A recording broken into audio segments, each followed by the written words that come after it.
这个航线被誉为阿拉斯加西北航道的北极探险航线，是科学家级别的罕有孤品航线。Northwest Passage cross the top of the world， 非常非常有亲和力的价格。在今天的内容开始之前，已有想花不到1分钟的时间介绍一下已有的私人邮轮旅行顾问的服务。如果对于行程和邮轮的选择、价格啦、季节了、风险呢，还有哪一些特殊的注意事项还是一头雾水的话，不妨考虑一下与已有预约一次1对1的咨询时间。我将根据您的需求和您家人的情况，提供个性化的邮轮旅行建议，让你的旅程更加顺利和愉快之余，不花冤枉钱，不浪费冤枉时间。已有没有任何的邮轮船票销售压力，所以曾经看破不说破的那些重要信息，都将倾囊相授。写 email 给我就是那么的简单，聘请已有成为你的私人邮轮旅行顾问，你的旅行路上不迷路。对邮轮特别了解的人，很有可能有听说过这家 HX 标注的中文名字叫海达路德探险邮轮。当我最早发现海达路德会走阿拉斯加的普通的航线的时候当时第一眼看到的时候，我会有种什么感觉呢？我杀鸡何必用牛刀呢？当我看到了这个西北航道的北极探险航线的时候，我知道它来阿拉斯加真正的用意是什么了。总共只有2条船会走，每一条船在2026年度只走1转。其实这个航线你们发现一件事情没有，它活在我们的想象中。我记得曾经有一部电影里面在幻想未来，说地球暖化、冰川融化，北极的那个西北航道会打开，航运就会如何发达。现在的确地球在暖化，但是也没有到西北航道可以彻底打开的程度。目前为止也就只能有非常少数的特定的探险邮轮，它具备穿越西北航道这个北极航线的能力。它每一年必须等到8月份，冰川的要融化到一定的薄度的时候，它才可以以特殊的方式进入到这个航道里面。当然这些都是破冰级别极高的破冰邮轮才能够走这个航线，因为它是北极，它属于极地。对于本身这条邮轮的经历、邮轮的设备，包括燃烧什么原料的，都是有非常严格的规定。我们猜一下好不好？这个航线是多少钱？好，可以打在我的留言板上，让EO知道一下大家现在这个 sense 如何。它总共有2条船，一条是2019年造，一条是2020年造。那据我所知，像这样的极地探险邮轮，就是这个级别是属于很亲民的一个级别了。我就给大家一些线索，迎合大众消费的一个级别。因为它是有相对更便宜的房间，它不像很多的邮轮走极地探险的一上来就是全套房，对吧？那它如果全套房的话，肯定上来价钱就非常的贵。那总共呢，它也就只有2万吨，总载客人数是530名乘客。第一条船2019年的这条船呢，它走的是8月10号的这个船期，紫色的这个就走的是8月14号的船期，但它走的方向是相反的。好，我们现在来看一下它怎么走在西雅图集合，然后搭乘飞机飞到阿拉斯加的一个城市叫 Norman， 然后在 Norman 上船之后才进入到了西北航道北极圈以内，然后一路向东边走，往欧洲的方向走，然后它的目的地是到 Greenland， 到格陵兰岛，有点意思吧？当它到了格陵兰之后呢，会从那个 Nuuk 飞到 Iceland，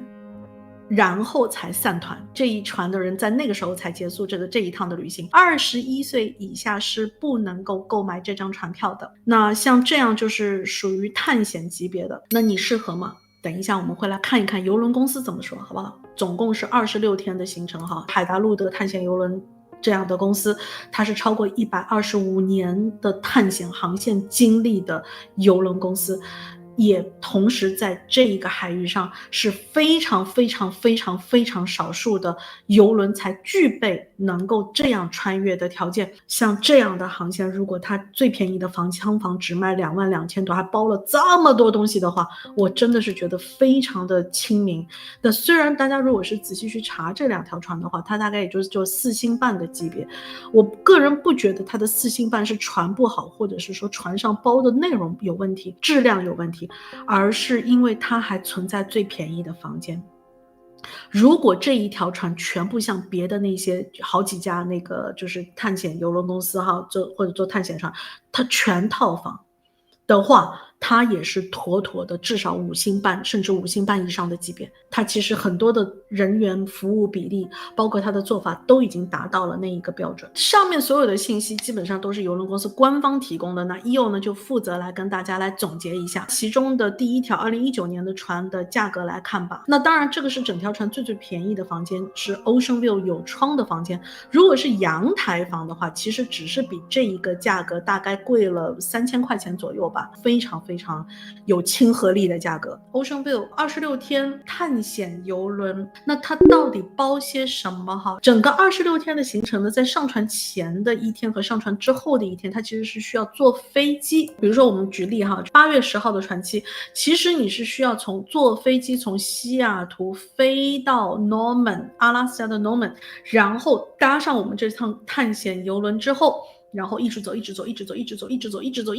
走到 Greenland。 到了 Greenland 之后呢，我们会在 Greenland 的 Nuuk 再搭飞机去到 Iceland 雷克雅维克，才结束了整趟旅行。在这个22,752块 Ocean View per person 的 price 里面，包括的是西雅图提前1晚的酒店含早餐，雷克雅维克住1晚住宿的酒店，离船之后的早餐。大家要飞回去的地方可能都不太一样，全世界各地都有。那你的飞机是早上、中午还是晚上飞呢？它给了大家多1晚的酒店之后，你们就可以非常自由的选择所有可以飞回你原居地的航班。是不是像这样的邮轮公司就会让你很省心？然后呢，它包括了从西雅图到那个 Norman， 就是那个阿拉斯加上船的那个地点，包了你那一程飞机票，但是它讲明了，它只包你的是 Economy Class。当然也包括了从 Greenland 的 Nuuk 到雷克雅维克的那个经济舱的飞机票，或者是反过来的话也是包了的。所有的比如说酒店到机场的 transfer， 然后机场到邮轮的 transfer， 邮轮到酒店的 transfer， 它全部都包括。好，接下来呢就是邮轮上的部分了。邮轮上呢当然就是每天大家至少1天3顿饭吧，它都是包的。好，然后它还包喝酒哦，它包 basic 记得是 basic 的葡萄酒，就是 wine 和 basic 的啤酒和 basic 的烈酒。如果你想要去品尝它更高级别的、更高级的酒，那是需要付钱的。我个人会觉得说，差不多一般喝酒的人，这个也就是够了。好，全天候的咖啡啊、茶啊，包括无酒精的饮料，它也都是包括的。高级的一个不一定叫做付费餐厅嘛，它是 only for suite passenger 的，意思就是说你要订到套房级别。那套房级别我大概看了一下价钱，差不多是比 Ocean View 贵多1万美金左右这样子。套房的 passenger 才能享用那一个特别的 specialty restaurant。 因为它是一个极地探险邮轮，所以对于邮轮上的环保它特别的在意。瓶装水，好，它会特别担心你那边瓶装水的塑料的瓶子是不是乱扔，所以它提供可以反复使用的环保材质的水瓶，并且这个瓶子可以作为 souvenir 让你带回家。还不错吧？几乎所有的那个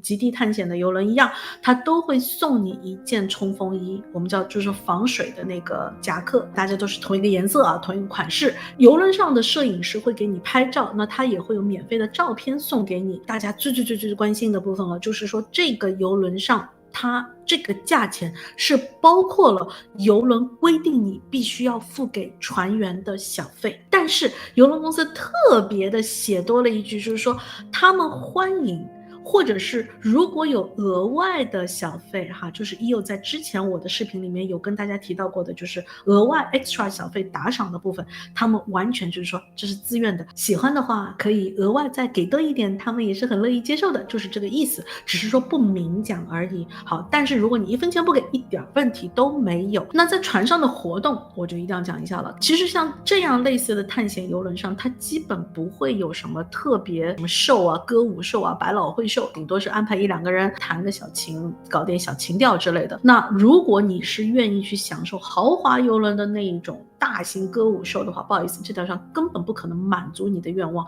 那他们主要是干什么呢？安排的是有非常知识渊博的那些科学家们来跟大家开 presentation， 然后它有一个 science center， 我们可以把它当作是一个 library 哈，跟自然啊、生物啊、地质啊有关的一些设备放在里面，你可以免费使用那一些设备。所以为什么又会讲说它是一个科学家的旅行嘛？邮轮上的一些跟科学、跟自然、跟你这一趟旅行有关的一些研究的规划，或者是科学家的一些 presentation 吧，就是他会跟你上课，船长也好，会专门的邮轮上的非常高级的工作人员会跟大家汇报每一天在邮轮上的进程，我们这个航线会不会遇到什么问题，或者没有遇到问题，或者我们什么惊喜，或者什么good news or bad news， 这些都是会在他每一天的会有一个简报会议上来进行，同时会告诉大家说第2天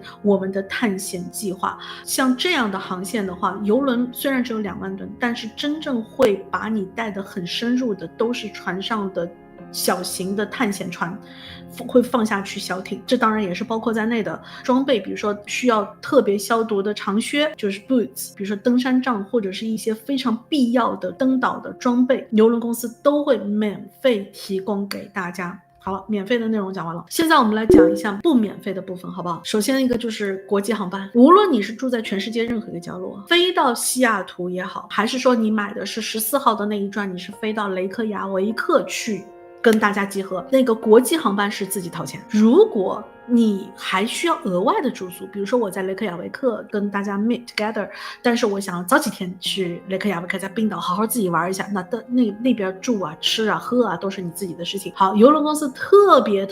有列出 travel insurance 是你自己的事情，他们不会包括任何你的个人的 insurance 的部分，毕竟是探险嘛，毕竟是一个长途旅行嘛，对不对？所以呢，邮轮公司特别写明旅行保险是你自己的事情，并未包含在这一次的旅行的费用里面。当然它有包括你搭小艇上岸登岛，但是也一样会提供付费的额外的 extra 的岸上观光 shore excursion 的 tour， 由你自己来选择你到底要不要参加。当然根据每个不同的上岸不同，它会给到你不同的 option， 就是你是要一个小团体活动，还是要一个相对大一些的团体活动。虽然它船上它是有泡澡啊、桑拿房啊，那个都是免费的，但是如果你是要报它的那些 spa 的 package 的话，那就是要额外收钱的。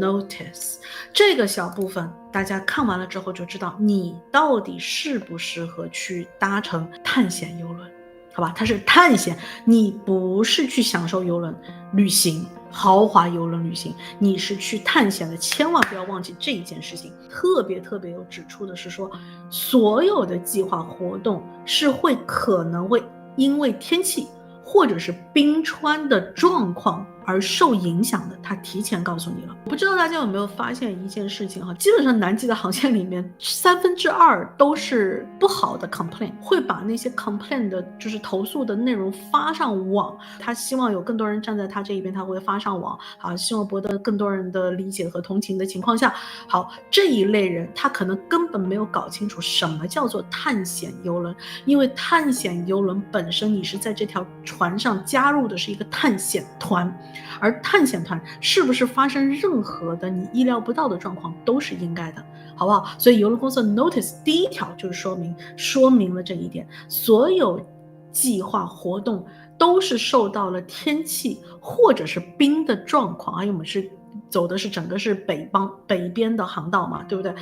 而可能会有任何的变化，那你没得 complain 哦。已经安排好的那些岸上活动都有可能是会有变动的，任何变动你哪怕觉得不公平，你哪怕觉得说明明这个没有很大浪啊，或者是没有什么不好的天气状况，我肉眼看上去都很好啊，那为什么你说这个活动取消了嘞？我就要告你，我要你赔钱。 No， 你在这里没什么可讲的。还有一个就是无论您拿的是哪个国家的护照，您在选择购买这一趟邮轮旅行的时候，你必须要保证你自己入境是没问题的，这是你自己的 responsibility， 你自己的责任，你不能够去责怪邮轮公司没有提前告诉你，他没有任何义务和责任去跟全世界所有持不同护照的人去解释，或者是安排你这本护照是不是能够在这个境内、这个海域、这些国家能不能顺利登船，这完全是你自己的责任，清楚了吧？是不是当又讲完到这个部分的时候，你就知道你自己到底适不适合探险邮轮？真的不是普通你意义上的豪华邮轮的那个样子，但是又愿意在这个环节把这个部分拿出来，因为真的像这样的航线仅仅就是活在我们的想象中的一个航线。那现在又帮大家找出来了，可以完美把这一个想象中的一个在以前科幻小说里面会出现的一个航道的走法，我们用一个最正规最安全的方式能够走完，又帮大家找到了。我觉得我找到之后我自己是非常非常兴奋的，我也希望把这一份兴奋来分享给大家。